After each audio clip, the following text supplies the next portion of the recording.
More than 100 days and 75 years. 100 days of the highest rate of civilians slaughtered in the 21st century. Israel killing more than 10,000 children in what UNICEF has called a graveyard of children. 100 days of dropping 2,000-pound bombs hundreds of times on the very spaces families were crammed to seek shelter, murdering them in an ever-shrinking killing cage in sheer cruelty and deliberate destruction of life.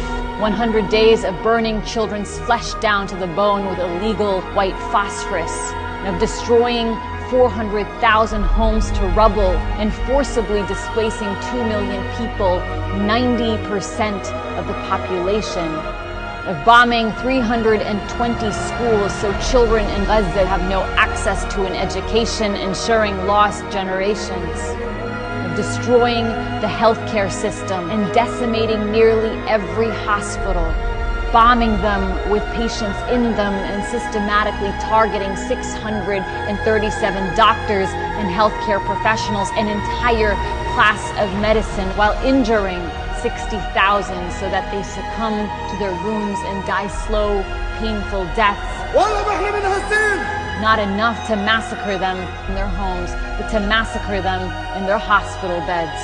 100 days of bombing bakeries and purposefully burning food while denying aid trucks in, so an entire civilian population of 2.3 million is mass starved. 80% of those starving in the world in Gaza, 9 out of 10 people in Gaza sleeping without eating, with Israel using starvation as a weapon of genocide on 1 million children. 100 days of killing more than 100 journalists, the highest number of journalists murdered in history.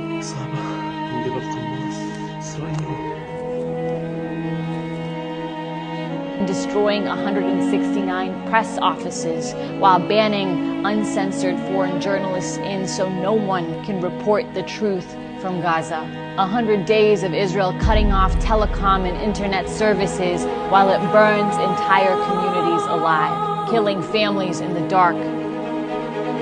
Only 6 ambulances left to save a population of 2.3 million. 100 days of destroying the world's oldest churches, mosques, universities, historical archives to erase a people's culture and their history. 100 days of target assassinations of Gaza's best and brightest, its leading poets and civic activists, its preeminent scholars and scientists, its leading public intellectuals, to kill any prospect of a people's future. 100 days of erasing 1,400 multi-generational families from civil registries, grandparents, parents, children and babies, sniping at women sheltering in churches, pulverizing cemeteries, raising caskets, desecrating the living and the dead, executing children, holding white flags in cold blood in front of their parents and parents in front of their children, field executions of innocent civilians, stripping them, thrusting their bodies on top of one another like cattle, sexually assaulting the elderly, the disabled, men, women, and children, burning their bodies with lighters, electrocuting them, crushing their bones. 100 days of forcing thousands of mothers to undergo C-sections without anesthetics, to torture the living to death.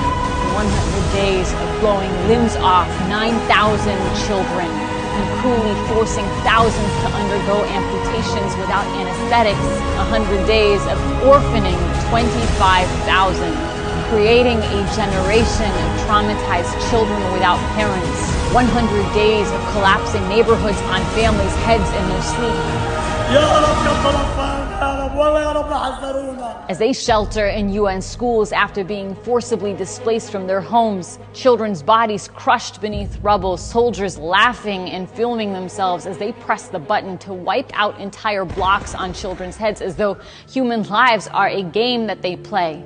The sadism and sense of impunity and hatred for innocent life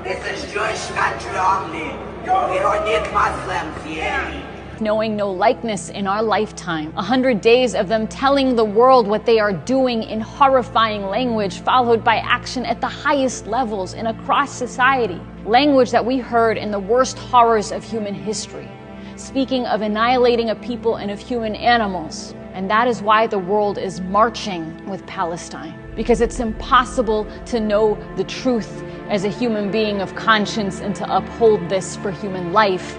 100 days of the first genocide in history, where its victims are broadcasting their own destruction in real time in the desperate, so far vain hope that the world might do something.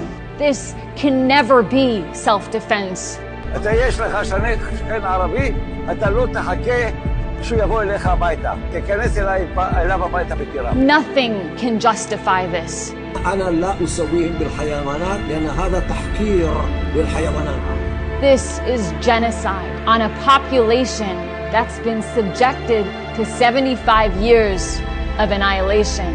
And if I don't steal it, someone else is going to steal it. Of ethnic cleansing and vicious apartheid on their land in Gaza and in the West Bank, a Nakba that has never ended. Of 56 years of brutal, illegal occupation and violent oppression. Of 17 years of a deadly siege in the world's largest concentration camp. A people denied their right to exist for the past 75 years, denied their right to live in dignity and in freedom. A people persecuted for decades, massacred in the thousands, held hostage in the thousands before October 7th and every day after October 7th. Tortured in indefinite military detention without trial or charge, including thousands of children suffering pogroms of their villages, the destruction of their homes and schools, the uprooting of their olive trees and their history and their families and their livelihoods.